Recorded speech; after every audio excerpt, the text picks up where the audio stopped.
East part of India भी उस ज़माने में देखा है आपने और साउथ भी। तो इसके अलावा क्योंकि आपने बहुत ज़्यादा मेंशन नहीं किया था कि आप कहाँ-कहाँ गए और कहाँ-कहाँ देखा है, चाहे एजुकेशन के उससे हो या वैसे घूमे हो, तो इस पे भी थोड़ा बताइए? अच्छा, थोड़ा आप संक्षेप में अपना परिचय दे सकते हो? 2-3 सेंटेंसेस में। ठीक है। हमारा नाम सृष्टि है और हम योगा टीचर हैं और ऋषिकेश में रहते हैं। अभी बस आनंद जी से यहाँ फ़िलहाल मिलने ही आए हैं और यूट्यूब पे ही देखा था तो बहुत ज़्यादा मन था कि एक बार आके पर्सनली विज़िट करें। और थोड़ा भाई साहब आप भी थोड़ा परिचय दे दीजिए संक्षेप में। मेरा नाम ऋतिक है और मैं राजगीर, नालंदा, बिहार से आया हूँ और मैं आनंद जी को 2024 से सुनता आ रहा हूँ और यहाँ मैं सोशल वर्कर रहा हूँ और उनसे मेरी कुछ पर्सनल सवाल थे, तो वो उनसे व्यक्तिगत रूप से समझने आया। हुँ।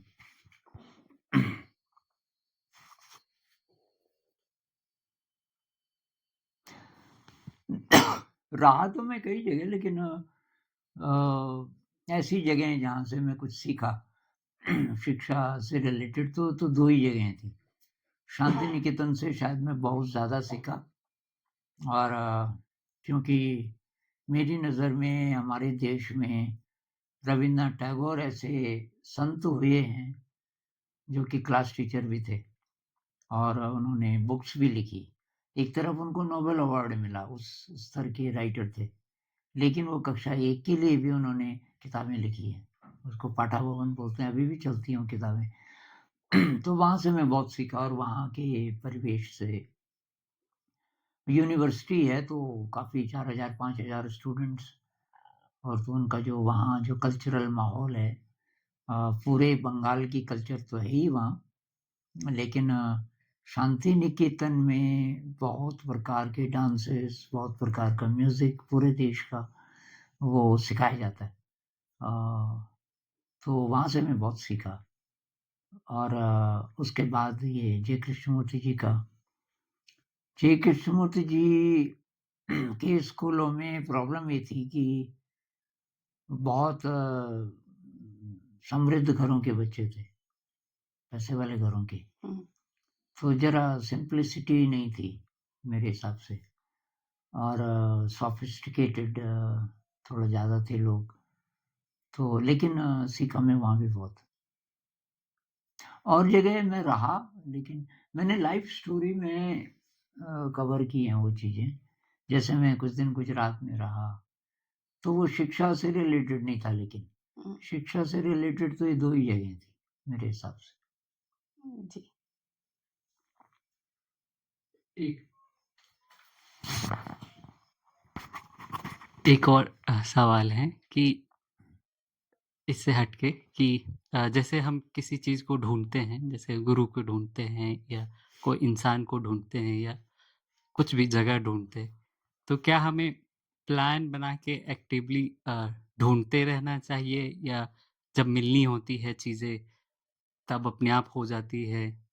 तो इस पे आप बताएँ कि हमें मेहनत करते रहनी चाहिए या अपने आप चीज़ें होती हैं? मेरे ख्याल से दोनों बातें हैं। एक तो है कि शुरुआत तो आप कहीं से करोगे, जब आप घर से चलना शुरू करते हो, कुछ तो दिमाग में होता है कि भई वहाँ जाऊँ, उससे मिलूँ। ज़रूरी नहीं कि वहाँ जाने के बाद भी आपको लगे कि ये अच्छा फैसला था। लेकिन क्योंकि आप निकल पड़े हो, तो तब और कनेक्शंस बनते हैं और मेरे साथ ये तो बहुत बार हुआ कि मैं रेलवे स्टेशन पर हूँ और अभी डिसाइड नहीं किया किधर जाना है। निकल तो पड़ा, लेकिन कोई निश्चित प्लान नहीं है। निरुद्देश्य भी नहीं हूँ, उद्देश्य तो है, लेकिन अब मुझे पता नहीं कि वहाँ जाना चाहिए कि वहाँ जाना चाहिए। जैसे अ, मैं एक बार बैंगलोर गया।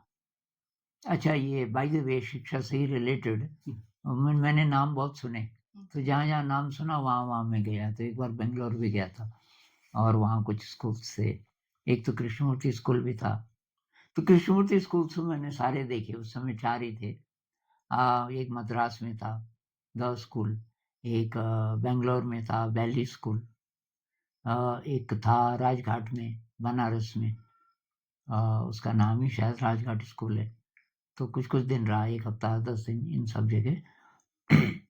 पर ये जो बात है कि कुछ हम ढूँढते हैं जब, तो मुझे तो ये अचानक ही कहीं से लिंक बनता था। जैसे ये कहानी मैं पहले भी शेयर कर चुका हूँ कि मेरे अंदर ये था कि कोई ऐसा दिव्य पुरुष हो, उसको मैं मिलना चाहता हूँ। तो शांति निकेतन में था और टैगोर जी की ग्रैंड डॉटर का घर था वहाँ, बहुत बड़ा, और उसके चारों तरफ गार्डन। और उनके हस्बैंड डॉक्टर थे, काफ़ी बूढ़े थे दोनों लोग, 60s में होंगे। तो ये लंबी कहानी है कि मुझे कैसे वो जगह मिली, लेकिन उन्होंने अपना एक आउट हाउस, सर्वेंट्स क्वार्टर रहे होंगे किसी ज़माने में, तो एक मुझे दे दिया, एक ही कमरा, उसमें ये लैट्रिन बाथरूम वगैरह भी था, किचन नहीं था। तो वो दे दिया। और तो एक दिन क्या हुआ, एक और आउट हाउस था उनका 2 कमरे का।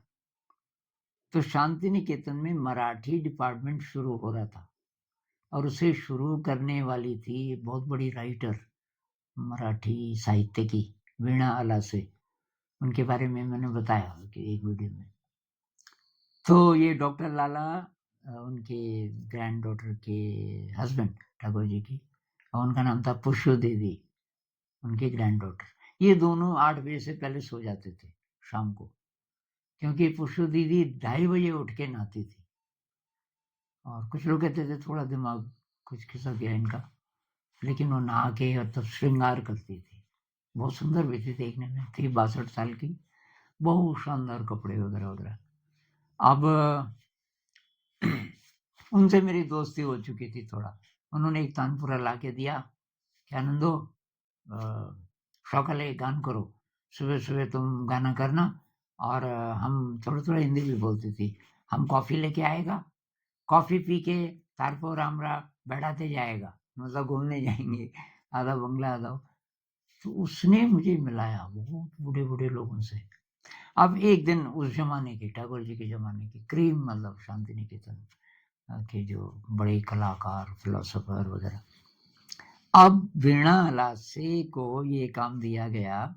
वीणा अलासे ने अप्लाई नहीं किया, उनको शांति निकेतन ने चिट्ठी भेजी कि आप मराठी डिपार्टमेंट शुरू करना चाहती हो क्या?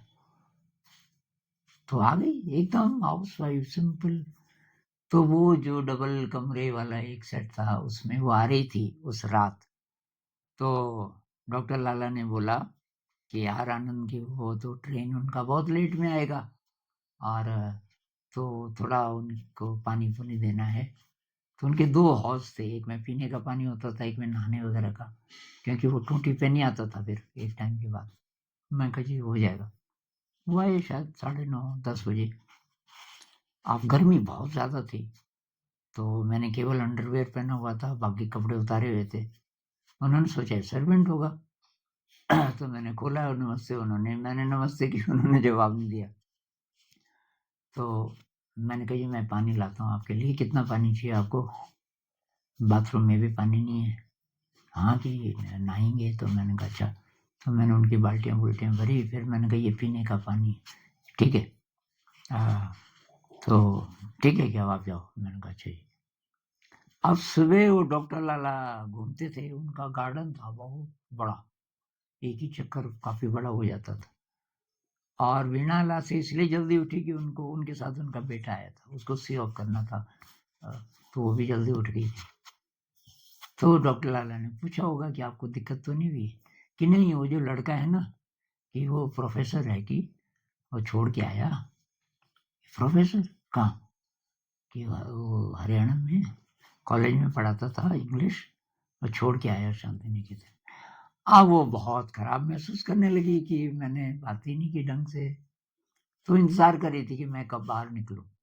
अपने बेटे को भी छोड़ आई थी, और मैं देर में सोया था उस रात, तो जरा देर में उठा। देर मतलब उनके हिसाब से, वैसे तो 6:30 तक तो मैं उठ ही गया था। जैसे मैं बाहर आया, आनंद जी नमस्कार।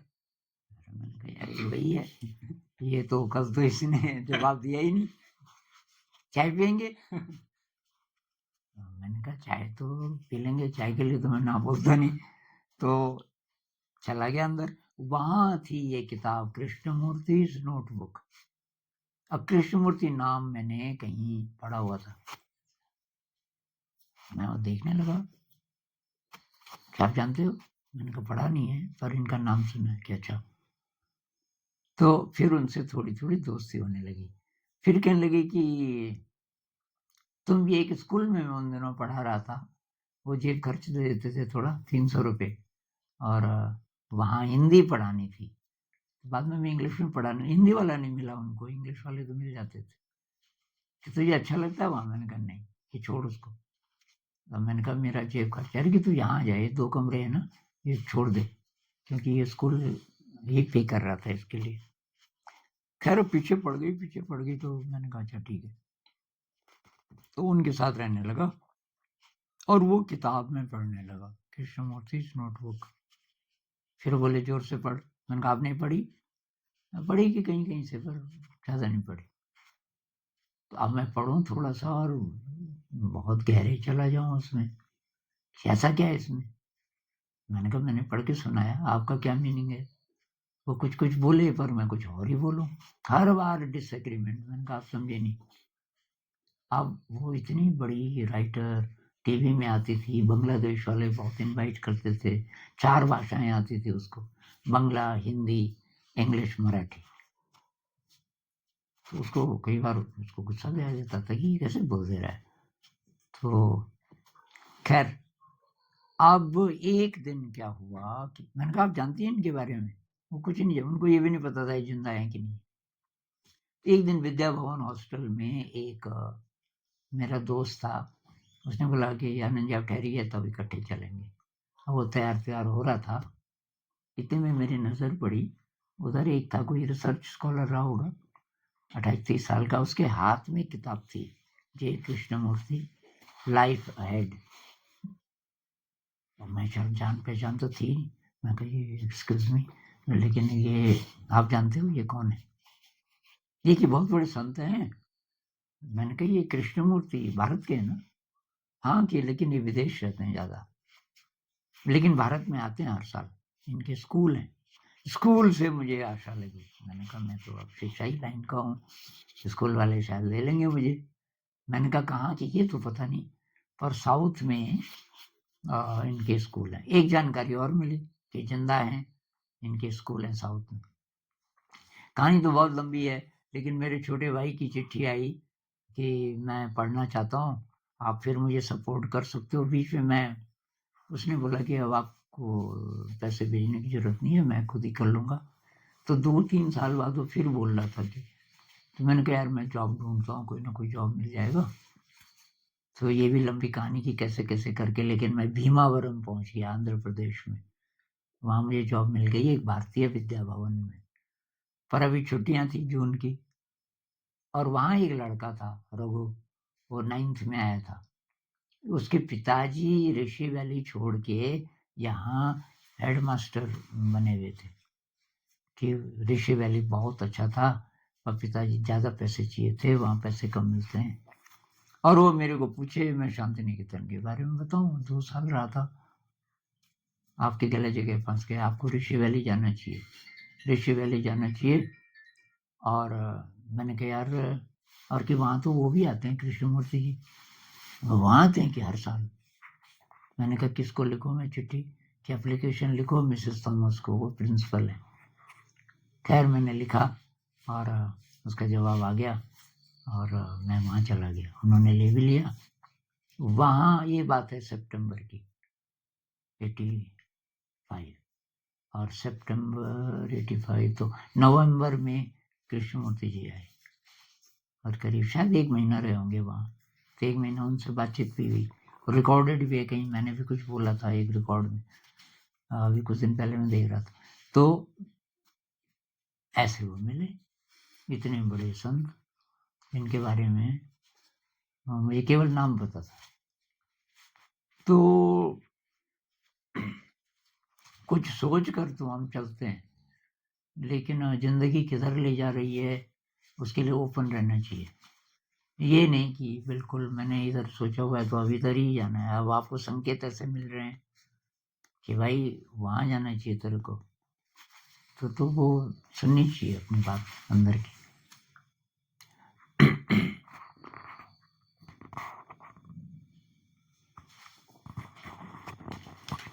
एक अगला क्वेश्चन था, आई थिंक इससे सारे लोग जो शहरों में रह रहे हैं वो परेशान भी होंगे और जूझते हैं कि जैसे हम लोग ऐसे थोड़े से रूरल सेटअप में आते हैं या शहरों से हटके, तो एक तो स्लीप पैटर्न ऑटोमेटिक अच्छा हो जाता है। शहरों में कितना भी कोशिश कर लो, जल्दी सो ही नहीं पाते अनलेस आप बहुत ही मेहनत कर रहे हैं या सुबह भी उठ जाएँ। तो एक तो ये भी है कि पैटर्न अगर नहीं बन रहा है तो कितना ज़रूरी है, सुबह नहीं उठ पा रहे हैं, जो भी एक सुबह का टाइम है, फिर उससे थोड़ा गिल्ट भी आता है, फिर जो समता भाव है वो भी हिल जाता है। और पर्सनली अगर बताएँ तो जैसे मुझे रात को फ़ोकस सबसे अच्छा होता है, क्योंकि सब शांत है, पूरा दिन खत्म, काम हो गया। तो उस तरीके से एक तो पर्सनल फ़ोकस भी कि अगर रात को ही आप समय देना चाह रहे हो और सुबह उठ के मेरे को लगता है इतना भीड़-भाड़ और वो है, और उठने का, इन 2 चीज़ों पे अगर आप बोलें। अब जहाँ जैसी स्थिति है वैसे चलना पड़ेगा। मान लीजिए कि रात को जल्दी सो नहीं सकते, खाना भी देर में खा रहे हैं, ऑफ़िस से छुट्टी देर में हो रही है और अब ज़बरदस्ती हम सुबह उठे, नींद पूरी नहीं हुई, तो तभी भी सुबह हम कुछ कर नहीं पाएँगे शायद। फ्रेश महसूस करेंगे नहीं तो ध्यान भी नहीं होगा। तो वहाँ तो या तो फिर सारी चीज़ें थोड़ा-थोड़ा हम बदल सकें कि ऑफ़िस से थोड़ा जल्दी आ जाएँ, रात को खाना ज़रा जल्दी खा लें, लाइट खाएँ और किसी तरीके से ऐसा इंतज़ाम करें कि नींद आ जाए। कोई ऐसा म्यूज़िक लगा सकते हैं रात का म्यूज़िक। एक मैं सुझाव देता हूँ बहुत सारे लोगों को कि भई आप जब कहीं बाहर जाते हो, किसी प्राकृतिक जगह पे, पहाड़ पे, तो वहाँ जैसे रात की आवाज़ें हैं झिंगुरों की, इसकी कीट-पतंगों की, वो रिकॉर्ड कर लो और उसको लगा लो आप, आपको नींद आ जाएगी क्योंकि वो नेचर का संगीत है। अब मुझे याद आ रहा है बहुत पहले शायद 80s में एक जापानी वैज्ञानिक ने माँ के गर्भ में जो आवाज़ें आती हैं जब बच्चा है गर्भ में, उसने पता नहीं किस विधि से, उस समय तो इतना एडवांस रहा नहीं होगा ये सिस्टम रिकॉर्डिंग, तो उसने वो आवाज़ रिकॉर्ड कर दी, कोई इंस्ट्रूमेंट अंदर डाल के क्या करके, और ये 7-8 महीने तक का भी बच्चा अगर रो रहा है कितना भी किसी भी कारण से, वो रिकॉर्ड लगा दो आप, वो चुप हो जाता था। तो इतनी पावर है म्यूज़िक में, नेचुरल जो म्यूज़िक है। तो ये ऐसे-ऐसे कुछ इंतज़ाम हम कर सकते हैं। सोते समय योग निद्रा करें, वो म्यूज़िक भी लगा दें और योग निद्रा करें तो जल्दी नींद आ जाएगी। तब तो ठीक है कि आपकी नींद हो गई, मान लीजिए आप 7 घंटा सोते हैं, अगर ध्यान करते हैं तो शायद 6 घंटे में भी चल जाता होगा। पर सुबह जब आप उठें जिस भी टाइम तो फ्रेश महसूस करें, ये बहुत ज़रूरी है।